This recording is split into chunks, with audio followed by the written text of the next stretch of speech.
It's one of the wealthiest families in the world and the most tragic. Reminiscent of some ancient Mesopotamian curse, tragedy has struck the Getty family generation after generation, leading many to wonder if the rumors about a cursed bloodline are true, or if perhaps this of most wealthy families really did make a deal with the devil, who's been collecting his dues for over 100 years. It all starts with George Getty, grandson of an immigrant peasant. George would be forced to start working at a very young age, when his father died unexpectedly in 1861. With a helping hand from an uncle, young George was able to put himself through school, earning a Bachelor of Science from Ohio Northern University. Shortly after, George married and put himself through law school. Sadly, tragedy would soon strike for the first time in the Getty family when George's first child died from typhoid. 2 years later, he'd have his second child and heir, J. Paul Getty. In 1904, George moved the family to Oklahoma, giving up the law to become an oil man. In short order, he'd made several $1 million and moved the family to Los Angeles. In 1913, J. Paul Getty would get his chance to shine as he received a small loan from his father at age 21 to use for investing in oil wells. In just 2 years, J. Paul had mirrored his father's success, making his first $1 million. J. Paul, however, was not quite his father's son. Where George had been a disciplined businessman, J. Paul had grown up spoiled, and as an adult became a playboy. He was famous for his partying lifestyle, amassing a total of 5 failed marriages and 4 children. Nonetheless, success followed the Gettys, though George refused to leave J. Paul with full control over the family oil company. George would die in 1930 and leave controlling interest in the family firm to his wife rather than his son. By now, the company was worth up to $230 million in 1930s money, and the decision left J. Paul rather sore with his recently deceased father. Despite his playboy lifestyle that saw him pit lovers and mistresses against each other for his entertainment, J. Paul helped grow the family business. During the Depression, he used the family's vast wealth to snatch up failing oil companies, betting on a future economic rebound. When that rebound came, Getty Oil Company was challenging the most powerful oil companies in the world. Getty Oil had been late to stake claims in the lucrative oil fields of the Middle East. However, J. Paul would get a chance to reverse those fortunes when in 1948 he won a 60-year concession to drill in Saudi Arabia. J. Paul's son, George II, would be put in charge of the endeavor to find oil in the Saudi desert, and in 1953 George II struck black gold, exponentially growing the family's fortune. By 1957, J. Paul Getty was believed to be a billionaire, with an estimated net worth of $700 million to $1 billion.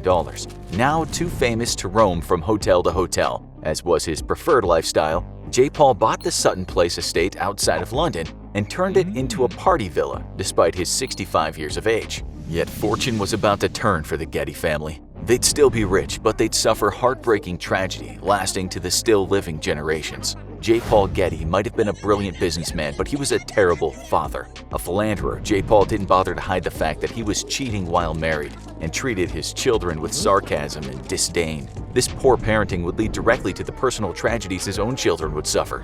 J. Paul Getty Jr., or just Jr. from here on out, seemed at first to overcome his father's poor parenting and hereditary vices. He married a longtime girlfriend in 1956 and had 4 kids, then moved to Italy and was being groomed to become an heir to Getty Oil and run its European division. However, philandering may have been in the Getty blood, as in 1964, Jr. divorced his wife and started shacking up with Talitha Pohl, an infamous philanderer herself. Talitha's influence on Jr. was stark as she introduced the once promising career man to the popular bohemian lifestyle of the 60s. Delving deeply into sex, drugs, and rock and roll, Jr. developed a fierce drug addiction. The happy, drug-fueled couple produced a son which they named, and we're not making this up, Tara Gabriel Gramophone Galaxy Getty. And that's the story of why you don't do drugs. Shortly after birth, Talitha pulled a J. Paul Getty on J. Paul Getty Jr. and left him, moving to London and taking on multiple lovers. Jr. eventually convinced Talitha to come back to him, and the couple lived happily ever after,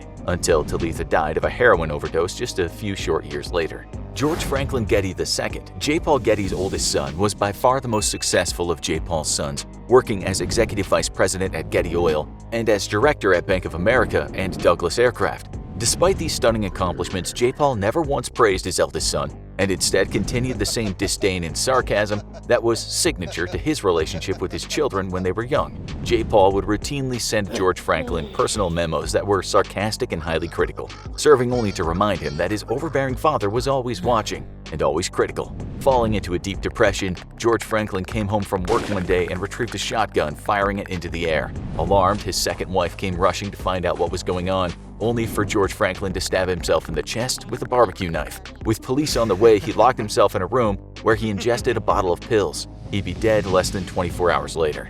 J. Paul III, J. Paul Getty's grandson, took after his father, J. Paul Getty Jr., and dived headfirst into the world of drugs and rock and roll. Garnering the attention of a criminal outfit, J. Paul III got himself kidnapped, though at first the family thought it was just a hoax that J. Paul III put on himself in order to get more family money. Soon it became apparent that the kidnapping was no hoax, and the gang asked for $17 million in ransom. J. Paul, however, refused to pay the ransom, and it wasn't until the gang cut off one of J. Paul III's ears that he finally agreed to a ransom of 1/8 the original figure. He then sent the bill with interest to his son J. Paul Jr. for the ransom amount. Having learned literally nothing, J. Paul III went straight back to sex, drugs, and rock and roll, only to suffer a massive stroke in 1981 due to a dangerous mix of drugs and alcohol. This would confine him to a wheelchair for the rest of his life, finally dying at the age of 54. In the years that followed, J. Paul Getty would die, leading to fierce interfamily fighting over the fortune he had left behind. Or at least what he had actually left to his children, as most of his fortune was instead left to the Getty Center in Los Angeles, one of the world's premier art installations. Gordon Getty, another of J. Paul's sons, became a beloved figure in San Francisco for his charitable giving. Compared to the rest of the family, Gordon was a respectable man, until in 1999 it was discovered that he had an entire second and very secret family living in Los Angeles. The last member of the Getty family, or at least the latest member to suffer from the Getty curse, would be J. Paul's grandson Andrew Getty. He'd be discovered dead in his Beverly Hills home in 2015, naked from the waist down and surrounded by a pool of blood. The Los Angeles County coroner ruled the cause of death was heart disease and heavy drug use. We're guessing that the heart disease Andrew Getty had was an exploding heart, as there are few other ways to account for the blood pool that Andrew was found in. Seeing as the Getty family's private investigators had beaten the cops to the scene, though, we suspect that the real cause of death was not drug abuse or an exploding heart, but something more sinister. However, rich people are above the law, and despite their many ups and downs, the Gettys are still very much rich. The world now waits with bated breath for the Getty curse to strike again, though in hindsight we're pretty sure that the only curse that haunts the Getty family is one of excess, horrible parenting, and terrible life decisions. The Gettys have en masse made such terrible life decisions that calling their tragic deaths a curse is equivalent to running headfirst into oncoming traffic and calling it a tragic, unavoidable pedestrian accident. Now go find out other rich ways people are better than you with How Rich Was Cleopatra and Other Pharaohs, or click this other video instead.